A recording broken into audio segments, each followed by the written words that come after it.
everyone, welcome back to Clues by Sam. Sorry for the late video today. I have a hyper focus thing that I'm doing today, which is kind of taking all of my attention.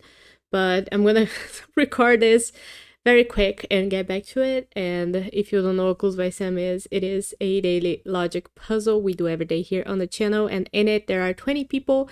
Each of them must be either a criminal or an innocent, and you gotta figure what each person is using the clues that they themselves give you.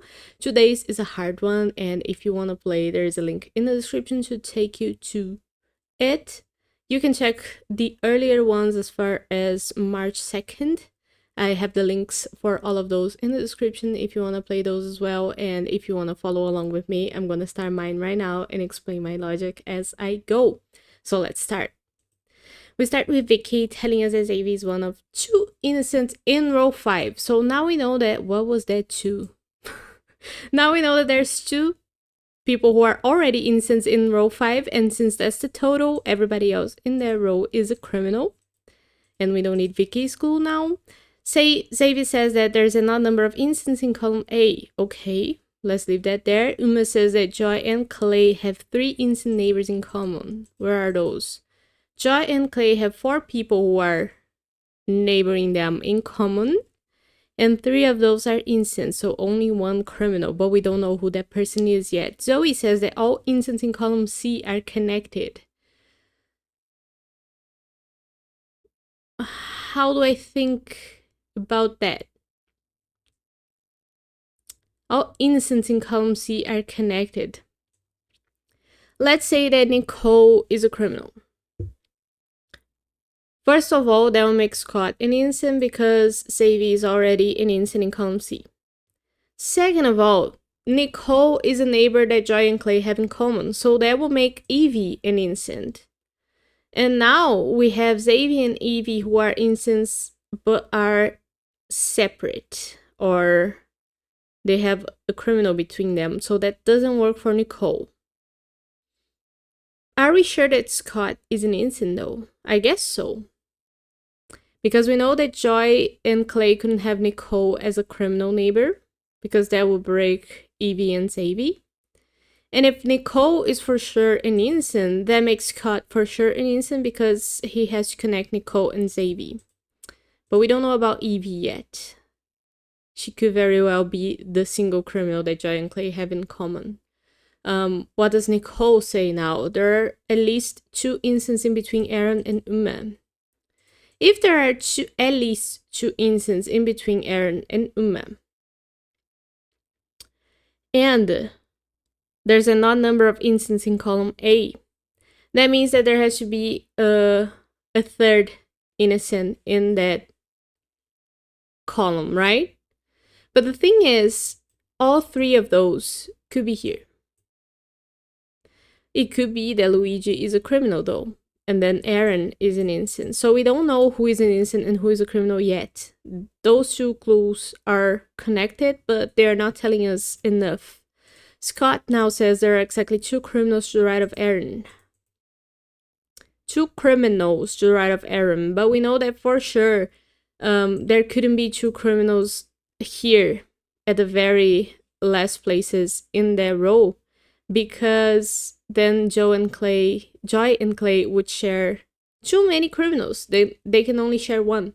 So if there are 2 criminals to the right of Aaron, only one of them can be neighboring Joy and Clay, which means that Evie and Gary are opposites, and Chloe has to be the 2nd criminal.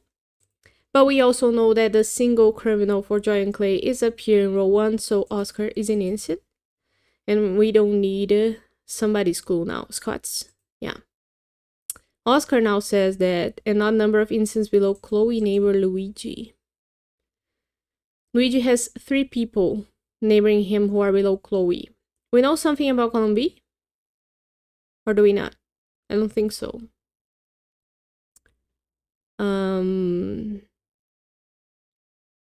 Don't need Uma's clue anymore.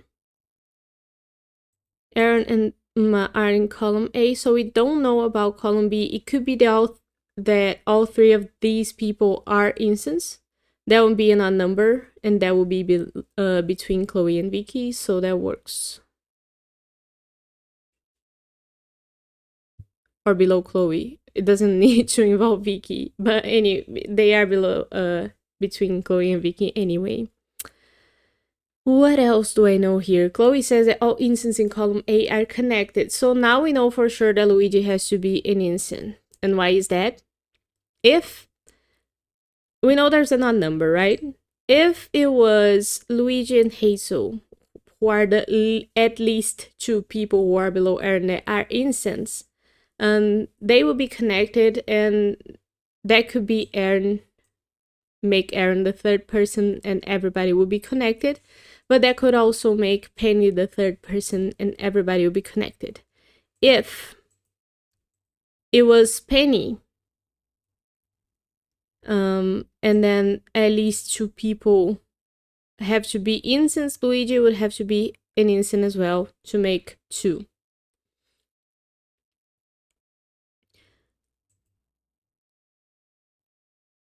Is there a way for Hazel to be an instant and Penny be an instant? No, there isn't. Because if there has to be an odd number of instants in that column, Aaron could be the third, but then there will be a criminal between them. So it doesn't work without Luigi. He has to be an instant. This is fun. It is. I'm usually not showing my fun, but I am having fun. I'm just not... it's not very easy for me to express while I'm concentrating. There are at least 2 instances between Aaron and Uma, so we know that... Oh, we don't know yet if they are opposites, because it could be that all 3 of them are instants. But now we know that all of them are connected, so Hazel has to be actually the second one. Because if there's an odd number of instances in column A, and 2 of them are here between Aaron and Uma, to make a third one, Hazel would have to be an instant in any way. It could be 3 with Aaron, or it could be 3 with Penny. But Hazel will be a part of the trio anyway, so Hazel is an instant as well. Hope I could explain that right. I guess I don't need this anymore, but now we know that Aaron and Penny are opposites, because there is only one more instant in column A to keep an odd number of them. And Hazel now says that only one of the 3 criminals, namely Nicole, is her neighbor. So Hazel and Nicole share 2 people as neighbors, and one of those is a criminal, the other one is an innocent. They only share 1 criminal. And we also know that there's 3 criminals total neighboring Nicole. So that's 1 here. We need 2 more.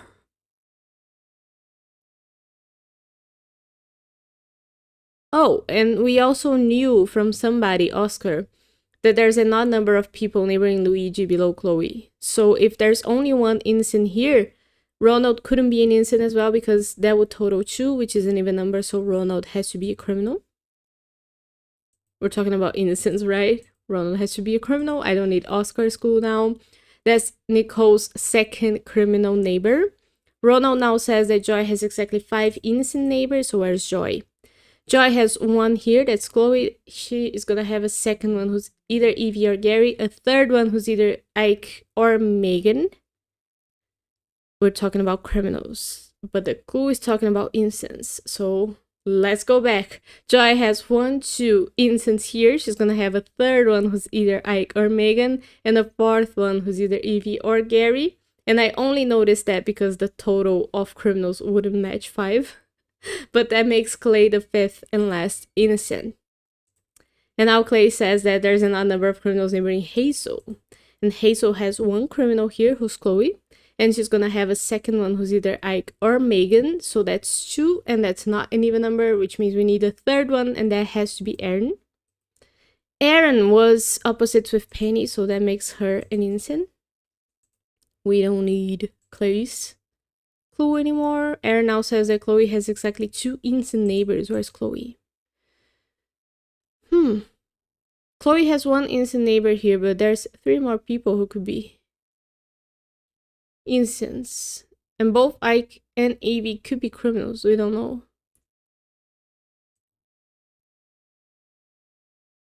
2 instances, we don't need this anymore. All instances in column C are connected. So we know that Joy couldn't be a criminal. Neighboring Chloe.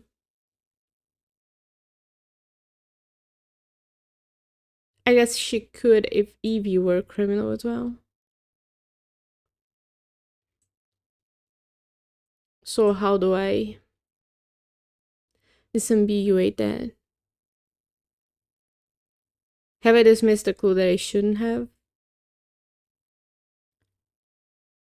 Okay. Chloe has 2 innocent neighbors. If Evie is an innocent, that will make Joy a criminal. So this doesn't work. It's the opposite that breaks. Evie being an innocent breaks Joy, because Evie being an innocent is Chloe's last innocent neighbor, so everybody else would be a criminal. Evie couldn't be an innocent then because that will break column C's innocence being all connected. Evie has to be a criminal then. And now we know that Ike and Joy are opposites. But Evie being an innocent makes Gary. Even being a criminal makes Gary an innocent. And Evie says that only one row has exactly 2 innocents. What row is that? Row 5. So we know that row 4 couldn't have only 2, so we need a third, and Tyler is that third. Anybody else? Any other rows? No other rows. And at risk of having 2. How do we deal with that now? All innocents in column C are going to be connected, so we don't need Zoe's clue anymore. What is it about Ike that makes these 2?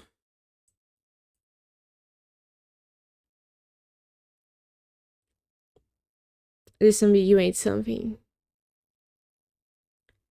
Joy has 5 innocent neighbors, and 1, 2, 3, 4, 5. She's gonna have 5 anyway, so it doesn't matter anymore.